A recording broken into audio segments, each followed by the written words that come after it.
ആത്മീയ വഴികാട്ടി എന്ന ഈ ചാനലിലേക്ക് ഏവർക്കും സ്വാഗതം. ഇപ്പോൾ ഈ വീഡിയോ ചെയ്യുന്നത് എറണാകുളം ജില്ലയിലെ മാടവന ചർച്ചിൽ തിരുവോസ്തി മാംസമായി മാറിയത് സംബന്ധിച്ചാണ്. ഇത്തരം അത്ഭുതങ്ങൾ ലോകത്ത് പലയിടത്തും കത്തോലിക്ക സഭയിൽ നടന്നിട്ടുണ്ട്. ഇപ്പോൾ നടന്നത് ഒരു 10ാം ക്ലാസ് വിദ്യാർത്ഥിനി ദിവ്യകാരുണ്യം സ്വീകരിച്ചപ്പോഴാണ്. ഇത് തികച്ചും വിശ്വസനീയമാണ്. പണ്ടൊക്കെയാണെങ്കിൽ ഇതെല്ലാം മതം വളർത്താൻ പറയുന്നതാണെന്ന് ഞാൻ വിശ്വസിക്കുമായിരുന്നു. എന്നാൽ ആത്മീയ പാതകളിലൂടെ സഞ്ചരിച്ചു തുടങ്ങിയപ്പോൾ ഇത്തരം അത്ഭുതങ്ങൾ എല്ലാ മതവിഭാഗങ്ങളിലും ഉണ്ട് എന്ന് ഞാൻ മനസ്സിലാക്കി. ഒന്നാമതായി പറയാനുള്ളത്, ഇത് ഏക സത്യദൈവമായ യേശു ക്രിസ്തുവിൻ്റെ പിതാവായ സ്വർഗീയ ദൈവത്തിൽ നിന്നുള്ളതല്ല എന്നാണ്. ദൈവവചന അടിസ്ഥാനത്തിലും അനുഭവം കൊണ്ടും എനിക്ക് പറയാൻ കഴിയും. യേശു ക്രിസ്തു പറഞ്ഞിട്ടുണ്ട്, അടയാളങ്ങൾ അന്വേഷിക്കുന്നത് നശിച്ച തലമുറയാണെന്ന്. എന്താണ് അങ്ങനെ കർത്താവ് പറഞ്ഞത്? അവിടുത്തെ ആഗ്രഹം നിങ്ങൾ അടയാളങ്ങളും അത്ഭുതങ്ങളും കണ്ടിട്ട് വിശ്വാസത്തിൽ വരണമെന്നല്ല. അവിടുന്ന് പറയുന്നു, എൻ്റെ ആടുകൾ എൻ്റെ സ്വരം ശ്രവിക്കും, അവ എന്നെ അനുഗമിക്കും. അപ്പോൾ കർത്താവിൻ്റെ വചനം ഗ്രഹിച്ച് ആ വചനത്തിൽ വിശ്വസിച്ച് അതനുസരിച്ച് ജീവിക്കണമെന്നാണ്. അങ്ങനെ ജീവിക്കുമ്പോഴാണ് ജീവിതം സാക്ഷാത്കരിക്കപ്പെടുന്നത്. അങ്ങനെ ജീവിക്കുന്നവർക്ക് അത്ഭുതങ്ങൾ നിത്യസംഭവങ്ങളാണ്. എന്നാൽ ഇത്തരം അത്ഭുതങ്ങൾ സാത്താൻ തൻ്റെ ഉദ്ദേശ ലക്ഷ്യങ്ങൾക്ക് വേണ്ടി ചെയ്യുന്നതാണ്. ഇത് സംബന്ധിച്ച് പറയണമെങ്കിൽ സുവിശേഷ ഭാഗങ്ങളിലൂടെ നമുക്ക് സഞ്ചരിക്കാം. യോഹന്നാൻ്റെ സുവിശേഷം 6-ാം അധ്യായം 54-55 വാക്യങ്ങൾ വെച്ചുകൊണ്ടാണ് ദിവ്യകാരുണ്യ സ്വീകരണം അല്ലെങ്കിൽ കർത്തൃമേശ കൊടുക്കുന്നത്. അവിടെ കർത്താവ് പറയുന്നു, എൻ്റെ മാംസം തിന്നുകയും എൻ്റെ രക്തം കുടിക്കുകയും ചെയ്യുന്നവന് നിത്യജീവനുണ്ട്. ഇത് അന്നത്തെ യഹൂദർക്കിടയിലും തെറ്റിദ്ധരിക്കപ്പെട്ട വചനമാണ്. ഇത് കർത്താവ് പറഞ്ഞപ്പോൾ കുറേ അധികം ശിക്ഷകണങ്ങളും യേശുവിനെ വിട്ടുപോയി. ആകെ 12 പേർ മാത്രമായി. അവരോട് കർത്താവ് ചോദിച്ചു, നിങ്ങളും പോകുന്നില്ലേ? അതിന് പത്രോസാണ് മറുപടി പറഞ്ഞത്, കർത്താവേ, ഞങ്ങൾ ആരുടെ പക്കൽ പോകും? നിത്യജീവൻ്റെ വചനങ്ങൾ അവിടുത്തെ പക്കലല്ലേ. പത്രോസിന് കർത്താവ് പറഞ്ഞതിൻ്റെ പൊരുൾ മനസ്സിലായി. എന്നാൽ അധികം പേരും കരുതിയത് കർത്താവിൻ്റെ മാംസം തിന്നാൻ പറഞ്ഞത് എന്തു ഭ്രാന്താണെന്നാണ്. ഇത് ഗ്രഹിക്കാത്തവർക്ക് അങ്ങനെ തോന്നി.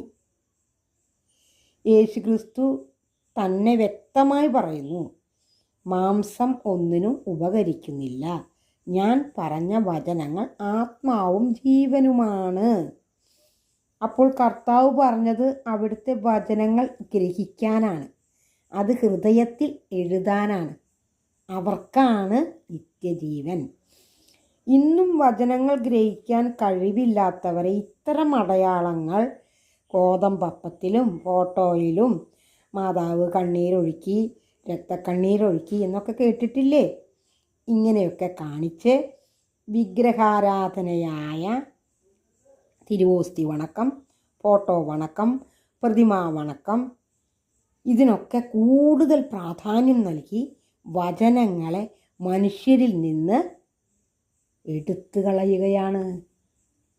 വഴിയരികിൽ വീണ വിത്താക്കി മാറ്റുകയാണ്.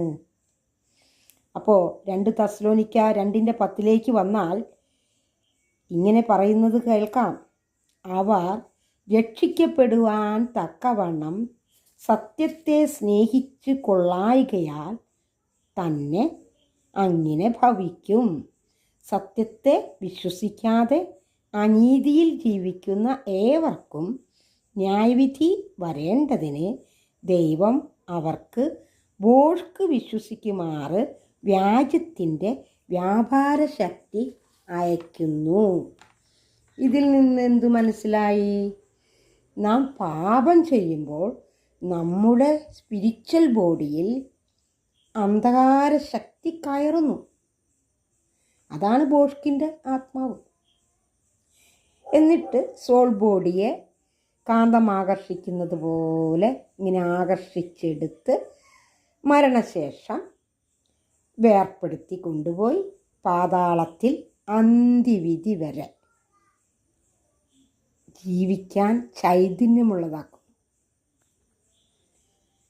ഇത് പകരപ്പെടുന്ന ആത്മാവാണ് ആത്മൻ മണ്ഡലത്തിലേക്ക് വരുന്നത്. നമ്മുടെ ആത്മാവിനെ അത് എടുത്തുകൊണ്ട് പോകുന്നു. ഈ ഭോഷ്കിൻ്റെ ആത്മാവാണ് അത്ഭുതങ്ങൾ കാണിക്കുന്നത്. മാതാവായി പ്രത്യക്ഷപ്പെട്ടതും ഒക്കെ ഈ ആത്മാവ് തന്നെയാണ്. കത്തോലിക്ക വിശ്വാസിയായിരുന്ന എന്നെ കർത്താവ് പലവിധമായ ശിക്ഷണ നടപടികളിലൂടെ സത്യവെളിച്ചത്തിലേക്ക് എത്തിച്ചു. അതുകൊണ്ട് ഞാനൊരു ഭാഗ്യവതിയാണെന്ന് പറയും. പണ്ട് മുതലേ ഒരു നിരീശ്വരവാദി അല്ലെങ്കിലും ഒരു റാഷണലിസ്റ്റായിരുന്നു. എന്തിനേയും യുക്തിയോടെ കാണുക. അതുകൊണ്ട് മുൻവിധികളൊന്നും ഇടാതെയാണ് ബൈബിൾ പഠിച്ചത്. കത്തോലിക്ക വിശ്വാസി ആയിരുന്നപ്പോഴും പ്രതിമാ വണക്കം കൂടുമ്പോഴൊക്കെ വലിയ ശിക്ഷകൾ എനിക്ക് കിട്ടാറുണ്ട്. മാതാവിനോടുള്ള ഭക്തി എനിക്ക് അങ്ങനെ ഇല്ലാതെയായി. കുടുംബ പ്രാർത്ഥനകളിൽ കൊന്ത ചെല്ലാറില്ല. ഒരു ദിവസം മകനെ ഞാൻ ധ്യാനം കുടിപ്പിച്ചു. അവന് മാതാവ് ഭക്തി വളരെ കൂടുതലായി. അന്ന് പലരും എന്നെ കുറ്റപ്പെടുത്തി. ഞാനൊരു പെന്തിക്കോസ് വിശ്വാസിയാണെന്നും എളിമയില്ലെന്നും തർക്കുത്തരം പറയുന്നു എന്നൊക്കെ ആയിരുന്നു പരാതി. മകനും എൻ്റെ വിശ്വാസത്തെ ചോദ്യം ചെയ്തു. ഒരു ദിവസം മകൻ കറിക്ക് ബീറ്റ്റൂട്ട് വാങ്ങിക്കൊണ്ടുവന്നു. അത് തൊലി കളഞ്ഞ് വട്ടനെ ഇങ്ങനെ അരിഞ്ഞു വെച്ചപ്പോൾ അതിൻ്റെ ഒരു പ്രതലത്തിൽ യേശുക്രിസ്തുവിൻ്റെ തിരുഹൃദയ രൂപവും മറുവശത്ത് കൊന്തയും തെളിഞ്ഞു വന്നു. പലരും വീട്ടിൽ വന്നത് കണ്ടു. ഇടവക വികാരിയും വന്നു. മോൻ പറയുന്നതാണ് ശരി, കൊന്ത ചൊല്ലണം. പിന്നീട് കൊന്ത ചൊല്ലാൻ ഞാനും തുടങ്ങി. കൊന്ത ദൈവവചനമാണെന്നാണ് അന്ന് പഠിപ്പിച്ചത്. ദൂതൻ മറിയത്തെ അഭിസംബോധന ചെയ്തതാണ് നന്മ നിറഞ്ഞവളെ നിനക്ക് സ്വസ്തി എന്ന് തുടങ്ങുന്ന കൊന്തയിലെ ആദ്യ ഭാഗം. സത്യത്തിൽ കൃപ നിറഞ്ഞവളെ എന്നാണ്. കൃപ എന്നാൽ ദൈവത്തിൻ്റെ ദാനം, അനുഗ്രഹം എന്നൊക്കെയാണ് അർത്ഥം. യേശുക്രിസ്തുവിനോട് ഒരിക്കൽ ഒരുവൻ നന്മ നിറഞ്ഞവനേന്ന് വിളിച്ചു.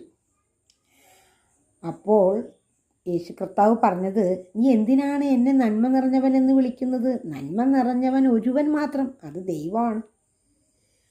പക്ഷേ അന്ന് മകനെ ഞാൻ വിശുദ്ധനായി കണ്ടു. വീട്ടിൽ കൊന്ത ചൊല്ലാൻ തുടങ്ങി. മാതാവ് വണക്കം കലശലായി.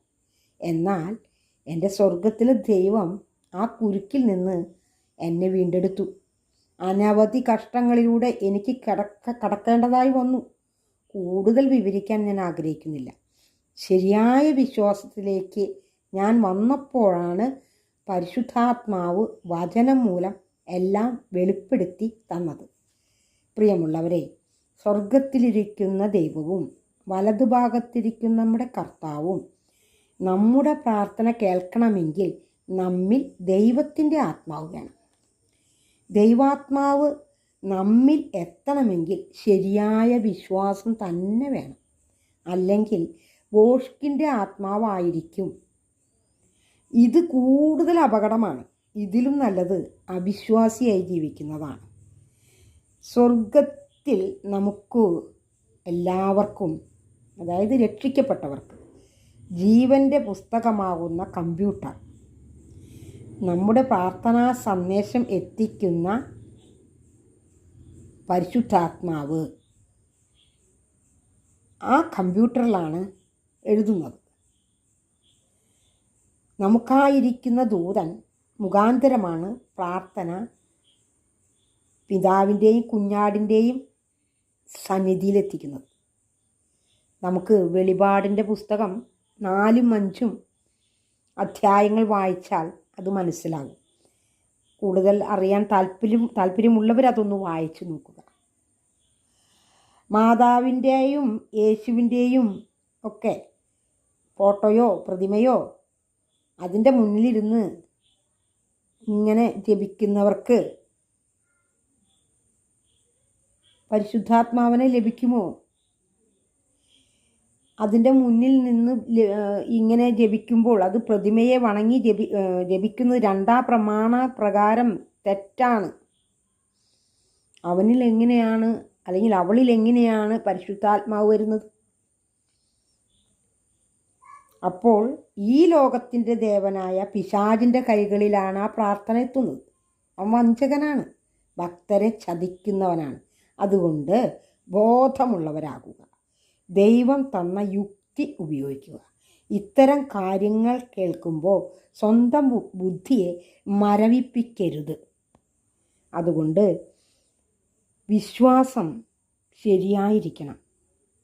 അതിന് യേശു ക്രിസ്തുവിനെ രക്ഷകനും നാഥനുമായിട്ട് ഗുരുവായിട്ട് ഹൃദയത്തിൽ സ്വീകരിക്കുക. എന്നിട്ട് ബൈബിൾ വിശ്വാസത്തോടെ വായിക്കുക, മാനസാന്തരപ്പെടുക, പരിശുദ്ധാത്മാവിനെ സ്വീകരിക്കുക. ഏവർക്കും കർത്താവിൻ്റെ നാമത്തിൽ ആശംസകൾ നേരുന്നു.